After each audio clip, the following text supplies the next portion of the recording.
You're watching TAG TV.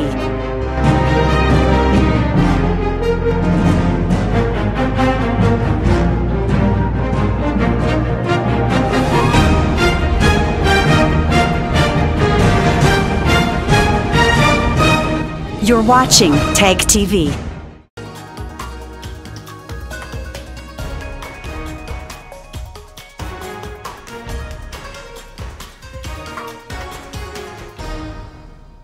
Hello viewers, I'm your host Uzma Jafri with another episode of South Asia Focus. Let's begin the show with Indian Prime Minister Narendra Modi's visit to London for the Commonwealth Heads of Government meeting. Apart from projecting India's views and concerns on the global issues at the multilateral platform, PM Modi held bilateral deliberations with the heads of several countries. Indian Prime Minister also signed multiple memorandums of understanding with the host Prime Minister Theresa May on the sidelines of the meet. A report.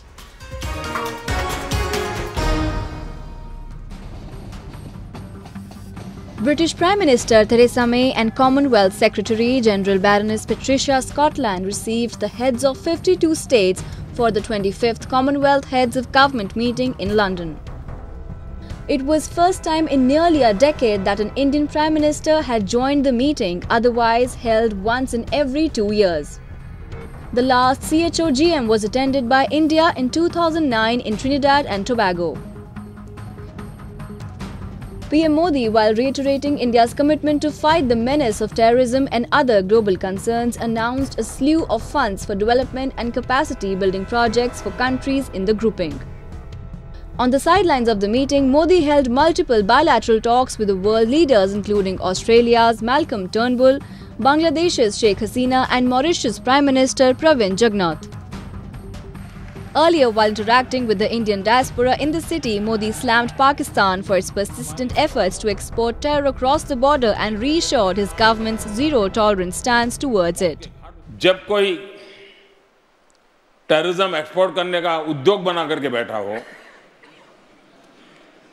मेरे देश के निर्दोष नागरिकों को मौत के घाट उतार दिया जाता हो,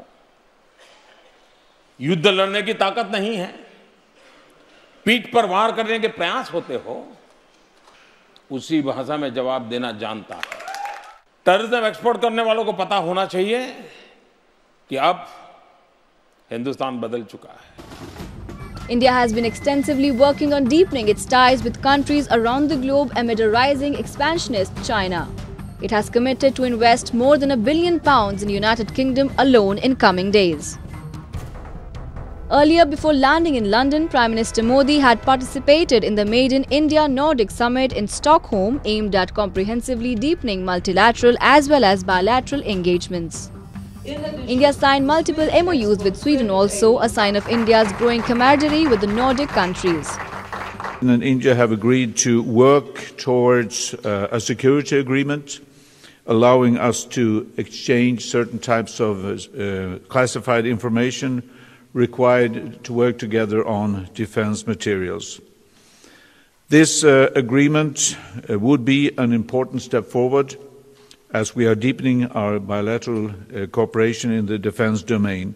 रक्षा क्षेत्र में स्वीडन बहुत लंबे समय से भारत का साझेदार रहा है और मुझे विश्वास है कि भविष्य में भी इस क्षेत्र में विशेष रूप से रक्षा उत्पादन में हमारे सहयोग के लिए कई नए अवसर पैदा होने वाले हैं. The two countries also agreed to cooperate on renewable energy, urban transport and waste management. Apart from discussing ways and means in which all the countries can collaborate in their fight against the terrorism, India also emphasized on the need of world moving together to achieve a sustainable development. India is one of the favorite investment hotspots around the globe, and with the World Bank forecasting a growth of 7.3% in coming financial year, the country is expected to attract more money. As the heads of 53 Commonwealth nations were meeting at Buckingham Palace, activists from Pakistan's Sindh and Balochistan provinces carried out a protest march to demand justice for atrocities being committed by Pakistan Army. A report.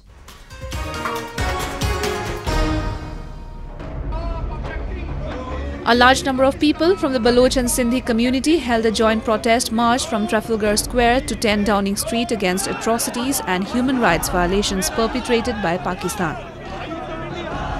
They raised their voice against enforced disappearances, torture, killings and dumping of the bodies of social and political activists by the security agencies in Pakistan. They also protested the China-Pakistan Economic Corridor projects in Balochistan and Sindh and increased violence against religious minorities in Pakistan. The event was organized by the Sindhi Baloch Forum in collaboration with the World Baloch Organization, Baloch National Movement, World Sindhi Congress, Baloch Human Rights Council UK and Baloch Students Organization Azad. The participants were seen holding placards saying Pakistan is committing genocide in Baloch and Sindh and raised slogans like Pakistan Stop Killings to highlight the heinous crimes committed by the country's security agencies based in Balochistan and Sindh. They strongly condemned the abduction of Baloch women and children by Pakistani agencies and requested the International Committee to press upon Pakistan to stop the atrocities against Baloch and Sindhi people.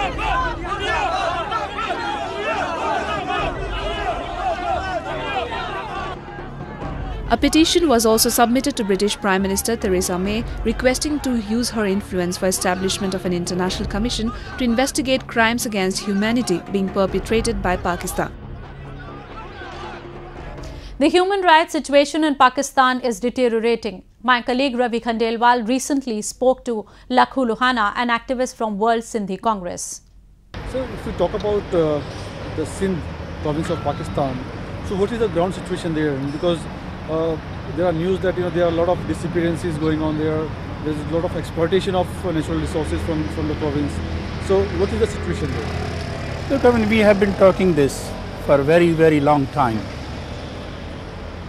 That situation in Sindh is bad, situation in Sindh is worse. But really, this is the correct reflection of the conditions there. That with every passing day, the situation is getting worse. And 3-4 years ago, they started a cruel attack, an onslaught on Sindhi peoples, which has been going since day one, on the Sindhi people's movement for their rights. But that was really harsh, extrajudicial killings and enforced disappearances. And they tried to completely eliminate Sindhi people's movement. And we honestly believe that they completely want to marginalize and eliminate Sindhi people's rights on their historical motherland. It's not only CPEC which is creating more troubles in Sindh. There are several local issues which are affecting the life of the common people, like the issue of minorities. People in Sindh are suffering because of the minorities are being targeted. So how do you see this kind of situation there? Sindh has got the most resources. They know it, we know it. Now it has to be completely colonized. Therefore, it has to be attacked and implemented from a number of directions. One of the strategies is convert Sindhis into minority in their own motherland.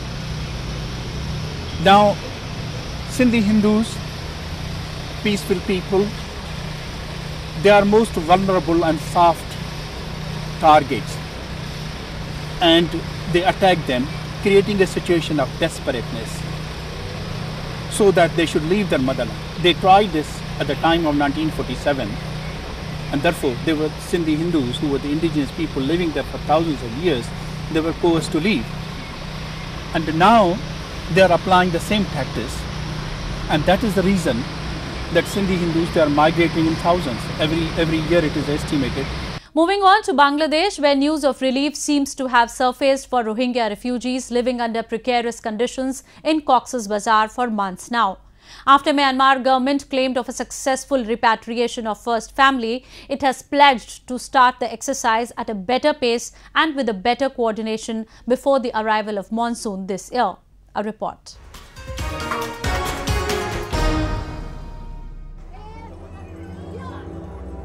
Rohingyas living in the wretched camps of Cox's Bazar are anticipating a turnaround in their lives, with Myanmar government expressing its willingness to take back its citizens who were forced to leave their homes following a military crackdown in Rakhine region of the country.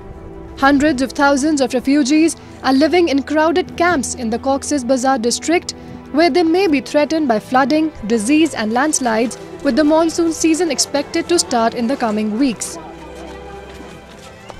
And our main aim is to start the repatriation process as soon as possible, because the monsoon is very near and we are very worried for those who fled to the Bangladesh who are in the camps, because seeing is believing, and we saw all the peoples in the camps are in very poor condition.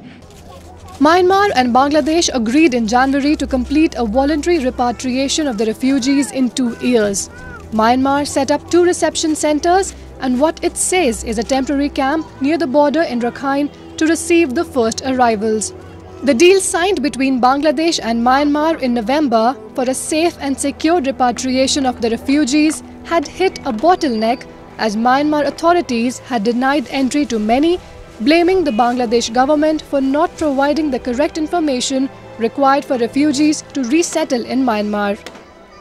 MVC က ကင်ပြီးတာနဲ့ဒီနိုင်ငံသားဖြစ်မှုဖြစ်ဖို့ထိုက်တဲ့ဥပဒေအရဖြစ်ထိုက်တဲ့လူဖြစ်ဖို့အတွက်က9လလို့သတ်မှတ်ထားပါတယ်9လအတွင်းမှာရမှာဖြစ်ပါတယ်ဒါကိုလည်းအခုဒီတိုင်းကိုပဲ exercise လုပ်နေတယ်တကယ်ပဲ9လအတွင်းမှာရတဲ့လူတွေရှိတာဖြစ်ပါတယ်ခင်ဗျဒါကတော့ဒီကျွန်တော်တို့အခုလက်ရှိနေတဲ့ဥပဒေတိုင်းပဲသွားမှာဖြစ်ပါတယ် Earlier on April 14, Myanmar repatriated the first Rohingya family from nearly 700,000 refugees who have fled to Bangladesh after months of fraught talks with Dhaka and amid the United Nations warnings that the country is not ready for their return. Meanwhile, Bangladesh Prime Minister Sheikh Hasina, during an event at Commonwealth Heads of Government meeting, while expressing her displeasure at the situation that snowballed into a massive humanitarian crisis, said, "The international community needs to put more pressure on Myanmar so that they take back their own people and ensure their security." Hasina also accused the Buddhist country's government, saying that Myanmar says that they are ready to take back the Rohingya, but they are not taking the initiative. UNHCR has ramped up its efforts of relocating the families living in low-lying areas of Cox's Bazar. Canals are being cleared to minimize flooding, which severely affects parts of Bangladesh and this region every year.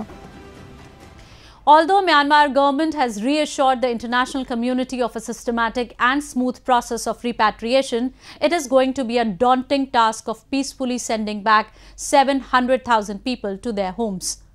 Moving on to Afghanistan, where a growing atmosphere of threat owing to relentless attacks by the insurgent Taliban and now an established Islamic State faction is taking a heavy toll on the carpet industry. Locals, for whom the carpet export is the main source of livelihood, have been hit hard. The violence is scaring away potential buyers and the demand for carpets, one of the country's chief exports, is on a decline. A report.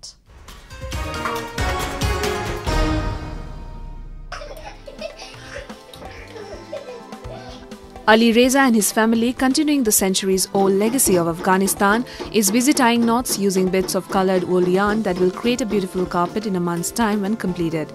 The giant loom that stands resolute in the living room of Ali Reza has been the source of livelihood for his family for years. Currently, they are working on a traditional carpet on a local client's commission. Ali has mastered this time-honoured craft, which has weathered poverty and war over the decades to grace the floors of royalty and reach alike the world over. Typical Afghan carpets are dark red in colour and made of locally grown wool. The knots are dense, which makes them quite sturdy, unlike machine-made rugs using synthetic materials. In spite of new market challenges emerging every day, Ali has not compromised the quality he offers to his clients.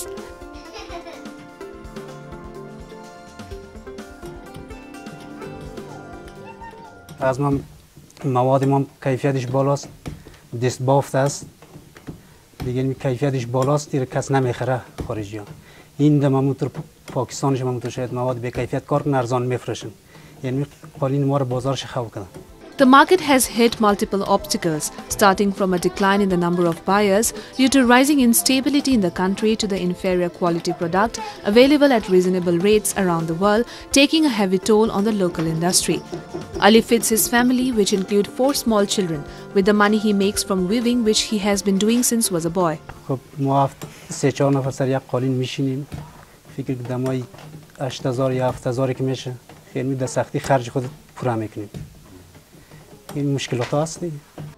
It's not just Ali. Thousands of weavers who had an established carpet business at one point in time are now grappling with a life of hardships, and with no solution in sight, carpet industry of Afghanistan might become a thing of history in the future.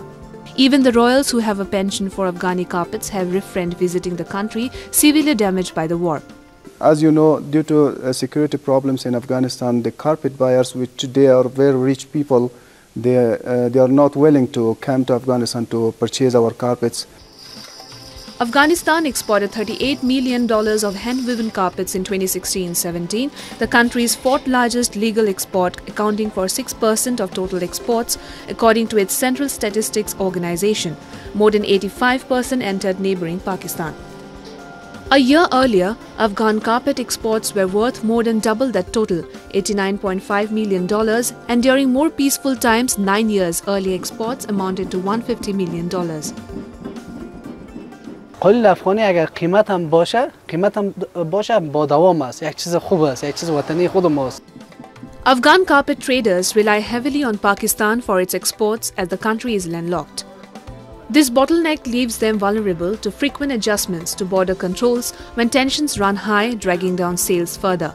Afghanistan's economy is going through a turbulent phase with no significant improvement recorded in recent years, and with the situation becoming more hostile with every passing day, the carpet market is poised to lose even its local customers. Afghanistan government has been taking extensive measures to revive its market and have even taken radical steps to stop the violence in the country. Only a few weeks ago, the Ghani government had proposed Taliban to be a part of the mainstream. Now we move to Nepal, a Himalayan nation whose economy is highly dependent on tourism. The 2015 earthquake severely affected the tourist inflow as many historical monuments were damaged. After 3 years of the devastation, tourists have now started reaching Nepal to get a glimpse of the historical monuments. Have a look. On April 2015, a magnitude of 7.8 earthquake hit Nepal that killed nearly 9,000 people and injured over 20,000. The worst natural disaster made hundreds of thousands homeless, with entire villages flattened across many districts of the country. Centuries-old buildings were destroyed at UNESCO World Heritage Sites in the Kathmandu Valley. The country's tourism industry was badly affected as majority of tourists decided to stay away. Life is back to normal 3 years after the devastating earthquake, and tourist inflow has been improved. At the World Heritage Site in Bhaktapur city, tourists are visiting the centuries-old temples which were hugely affected by the earthquake. Some of these damaged temples have been restored. It's wonderful to see that Nepal and the cities that have been affected by the earthquake are recovering and making very good progress. But unfortunately, we can see the differences between the reconstructed buildings and the old buildings. But we love the culture, we love the architecture, and we love the food. And I think some of the infrastructure, like the roads, the traffic and the pollution is a little bit of an issue for visitors. But otherwise, we've had a wonderful time. It's been very good. And we'd like to come back again at some point in the future. The inflow of foreign tourists in Nepal via both land and air routes has increased by 14.2% to 288,918 in the first 3 months of 2018 compared to the same period last year. A majority of tourists in Nepal come from neighboring India, China, Bangladesh, Pakistan and Europe. According to Nepal Tourism Board, tourist inflow from European nations witnessed growth of 17.2% in January, 16.4% in February and 35.9% in March as compared to the same months last year. लोग बहुत अच्छे हैं यहाँ के और काफ़ी जो है देखने को मिला है काफ़ी अच्छा है यहाँ का जो यहाँ कलाकृति है जो लकड़ी की है बहुत प्राचीन है देखने में काफ़ी कुछ अच्छा लगा यहाँ पे Tourism not only helps generate foreign exchange but creates more than 1.02 million jobs directly and indirectly. The industry was expected to create more than 1.32 million jobs directly and indirectly by 2028. Tourism is Nepal's biggest source of foreign income, usually contributing 9% of its GDP. Moving on, India has a vibrant multicultural society. Its adaptive and tolerant essence has accommodated a plethora of customs and traditions from in and around the country. People here not only celebrate their own festivals, but also the culture that has travelled from across its borders. Recently, the Thingyan Water Festival, which has its origins from the Buddhist countries, was celebrated by the people of Indian state of Arunachal Pradesh with a different name, Sangken. Some people from the province of Manipur even joined the celebrations held in Myanmar's Tamu town. A report. People in the capital of India's northeastern state of Arunachal Pradesh congregated in a local Buddhist temple to offer prayers and celebrate the Sangken Water Festival, which marks the seasonal change during the year. Sangken Festival, traditionally known as the Theravada Buddhist New Year, is celebrated annually by the members of Khamti, Singpo, Thai and Dangsa communities of the state in the month of April. The occasion marks with great enthusiasm, religious fervor and ritualistic prayers. People offer homemade sweets and food items to share the happiness of the lunar year beginning. The water splashing on people and on the plants symbolize spiritual cleansing in order to begin the new year from impurities, as water to be believed to clear an individual from old sins. ये नया साल का ये हम लोग receive करता है नया साल को नया साल शुरू होता है तो उसमें हम लोग ये सांगन मनाता है और सांगन मनाने का तो ऐसा है बंजिगा वो बर्मा से आता है ये चीज़ को मैंने ये साल में क्या होगा क्या कौन सा टाइम में भगवान को निकलना है वो सब मैंने टाइम होता है 3 दिन जो सांगन का समय है इसमें हम लोग पंचशील पूरा पंचशील उसको ग्रहण करता है इवन कि हम लोग यहाँ तक ही काम शाम खेती वेती भी नहीं जाता है इसको इस समय में और इवन कि पत्ता भी हम लोग तोड़ता नहीं है सब्जी जो भी सांगन का समय में खाएगा वो पहले से कार्य करके रखता है Before the merrymaking begins, Sangken community light candles and burn incense sticks at shrines where devotees pay homage to offer thanks for the Buddhist teachings and to invoke blessings of the Buddha for peace, prosperity, harmony and protection from the evil influences of Chao Kungkyang. People from another state of Manipur who inhabit in the close proximity of its neighboring country Myanmar have had years of social and cultural ties with the people of Myanmar. They crossed the border not only for trade ties but also during the festival season to celebrate the occasion in unison. Myanmar gi oiba Water Festival asida Manipur dagi lakpa contingent miyoi kaya amasu saru jari habdu pangkok tari loina le yam nungai jari ma somda su leijariba mayam CMBO sina koina Myanmar gi oiba Myanmar khakta natana Manipur amadi India rondagi lakpa kambu kaya amasu saru jari habdu pangkok tari ba thoram masina unli loina na ai hak sa masu more gi area da lejaba miyoi amani. In addition to traditional ceremonies, the 5-day-long water festivals culminates with live music entertainment, street foods and endless water fights. Sudden rain showers in part of the Tamu Down were also termed as a blessing in disguise as revelries carried on with a water trenching fun. It is said that during this festival, a person is difficult to walk past the street without getting plastered with water.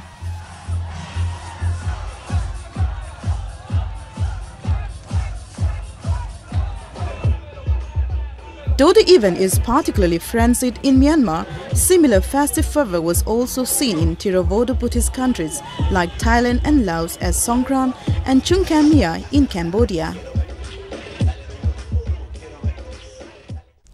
Celebrations of such festivals that are not indigenous to India testifies tolerance and flexibility that Indian culture possesses inherently. With that, we come to the end of this week's episode. See you next week. Goodbye and take care.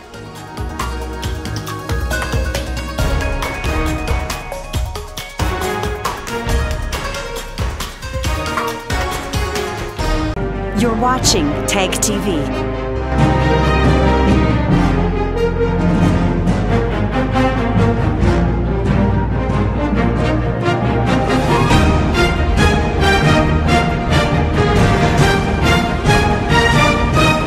You're watching TAG TV.